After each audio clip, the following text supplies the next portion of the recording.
Hello everyone, welcome to our channel Science Hub, where we regularly upload science, mathematics and computer related video. So if you are interested in science, mathematics and computer, please follow our channel.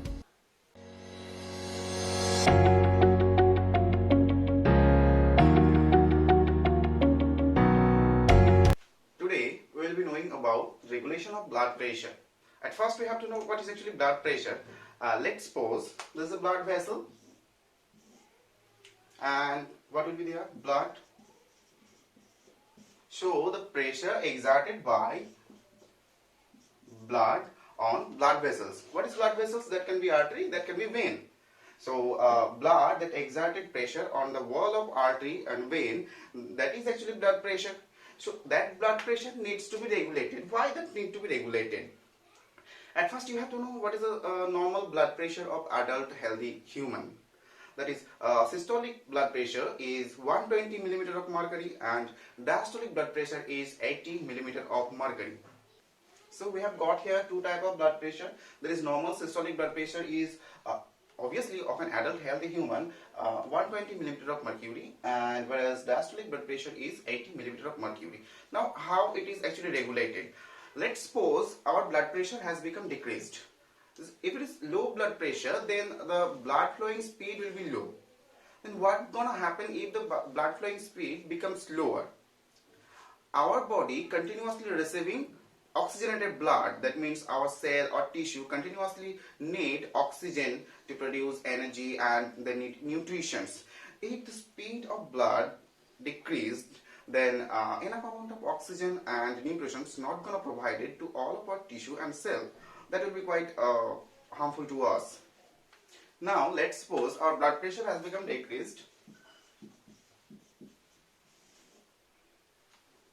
If blood pressure become decreased, then what gonna happen? It will activate our autonomic nervous system, that is sympathetic nervous system. So lower blood pressure leads to the activation of sympathetic nervous system. Now how actually sympathetic nervous system is activated? Lower blood pressure stimulates the baroreceptor.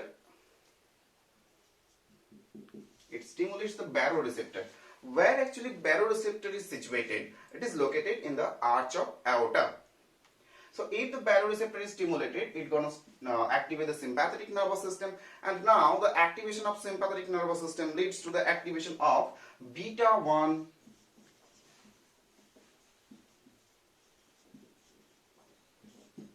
receptor, which is located in our heart. Now beta 1 receptor, that what will it do? It's gonna activate or it's gonna increase the cardiac output. It's gonna increase the cardiac output. Now what is actually cardiac output? Our blood contracting in faster rate, or it is pumping blood in more faster rate. So if the cardiac output increase, it will lead to the elevation of blood pressure. Actually increased cardiac output leads to the elevation of blood pressure. So this is one mechanism that how blood pressure is regulated through our sympathetic nervous system. Now there is another mechanism that involves the regulation of blood pressure related to our sympathetic nervous system. We already have known that sympathetic nervous system stimulates beta 1 receptor, which located in our heart. It also activates that alpha 1 receptor, which is located in our blood vessels. Actually, the activation of alpha 1 receptor, which is located in our blood vessel, which leads to the increase of venous return.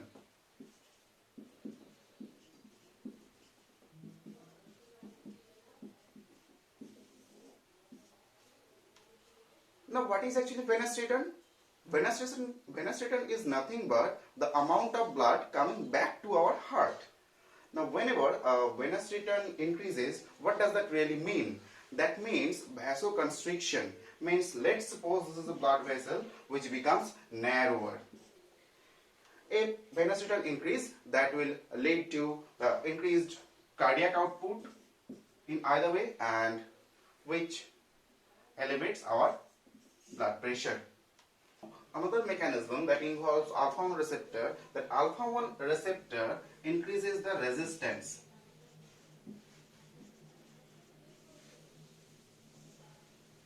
What it increases? Resistance of blood vessel. If the resistance of blood vessel increases, then it is known as vasoconstriction. Vasoconstriction actually leads to the elevation of blood pressure. Now, we have seen that beta 1 receptor is located in our heart. It is also situated in our kidney.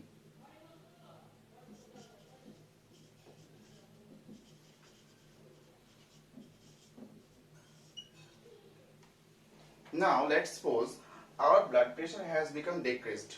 So what is going to do with kidney? Renal blood flow will decrease. What will decrease? Renal blood flow.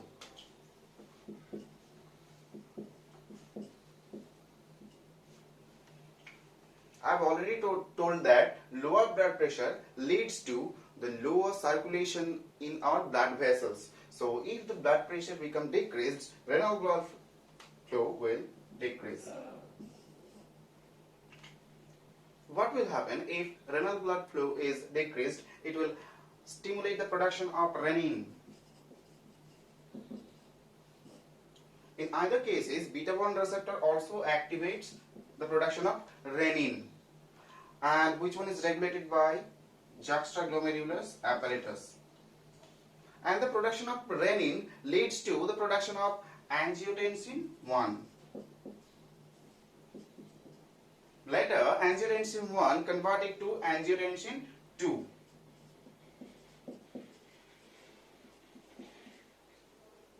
So, the production of angiotensin 2 increase the resistance in blood vessels. That means it will cause vasoconstriction, which elevate blood pressure. There is one other mechanism involved with angiotensin 2. Angiotensin 2 leads to the production of aldosterone. The increased level of aldosterone leads to the increase in water and sodium ion in blood. That cause the increased volume of blood, which increase blood pressure. So this many mechanisms are involved in regulation of blood pressure. This is actually very much needed in those cases where antihypertensive drugs are used. It was all about the regulation of blood pressure. Stay tuned for further video. If you like the video, please do subscribe our channel. Thank you.